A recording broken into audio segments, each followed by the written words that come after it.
Hair ఫాల్తో ఇబ్బంది పడుతున్న వాళ్ళు ఎవరైనా సరే చూసుకుంటూ రావాల్సిన 5 పాయింట్లు ఏంటనంటే, ఫస్ట్ ఇది కాస్మెటిక్స్. మనం వాడే హెయిర్ కేర్ ప్రొడక్ట్స్లో ఇప్పుడు నేను చెప్పబోయే కెమికల్స్ ఏమన్నా ఇంగ్రీడియంట్స్గా ఉన్నాయనంటే కనుక ఖచ్చితంగా వాటి వలన కూడా మనకి హెయిర్ ఫాల్ వచ్చే అవకాశాలు ఉంటాయి. Parabens, sulphates, alcohols, formaldehydes, phthalates. ఇప్పుడు స్క్రీన్ మీద చూపించిన ఇంగ్రీడియంట్స్ ఏవైనా సరే మనం వాడే హెయిర్ కేర్ ప్రొడక్ట్స్లో ఉన్నాయనంటే కనుక ఖచ్చితంగా మనకి హెయిర్ ఫాల్ వచ్చే అవకాశాలు ఉంటాయి. సెకండ్ పాయింట్ వచ్చేటప్పటికి హార్మోనల్ ఇంబ్యాలెన్స్. అతి ముఖ్యంగా ఆడపిల్లల్లో కనబడుతూ ఉంటుందండి.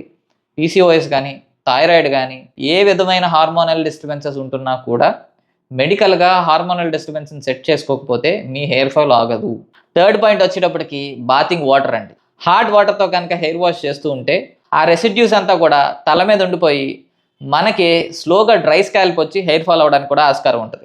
నార్మల్గా బాతింగ్ ఉండాల్సిన వాటర్కి టీడీఎస్ ఎంత ఉండాలి అని అంటే 50 to 150 మధ్యలో ఉండాలండి. సో వాటర్ వల్ల ఏమన్నా హెయిర్ ఫాల్ అవుతుందేమో అన్నది డౌట్ ఉంటే కనుక టీడీఎస్ చెక్ చేయించుకోండి. నెక్స్ట్ పాయింట్ వచ్చేటప్పటికి డెఫిషియన్సీస్ ఏమన్నా ఉన్నాయేమో అన్నది చెక్ చేసుకోవాలి.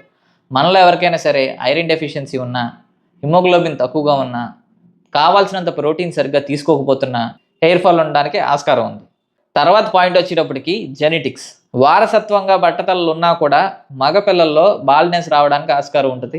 అది ఎంత ఎర్లీగా స్టార్ట్ అవ్వచ్చు based on other all factors.